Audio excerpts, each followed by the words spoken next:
Donner des instruments au peuple pour retrouver sa souveraineté. Alors c'est une façon un peu c'est une périphrase abstraite de le dire, mais c'est un manuel, donc ça donne des instruments et ça permet de sortir de la théorisation intellectuelle assez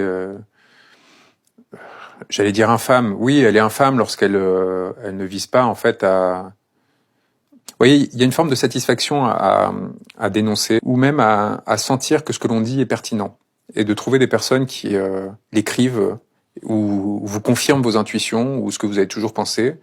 Et on a une forme d'adhésion aux intellectuels qui passe souvent par ces mécanismes. On essaie de regarder à la télévision, dans des chaînes comme la vôtre, de trouver quelqu'un qui va dire, de préférence mieux que nous, ce que l'on pense, et dont on va considérer qu'il est suffisamment légitime pour nous donner un argument d'autorité pour ensuite pouvoir imposer cette pensée à d'autres. Là, le livre, il a deux aspects. Un premier qui est en effet analytique, qui consiste à voir quelle est la meilleure solution pour changer, sortir de l'ornière dans laquelle on est plongé. Donc on analyse successivement l'élection, la révolution et le coup d'État, en essayant de peser le pour et le contre de chacune des options.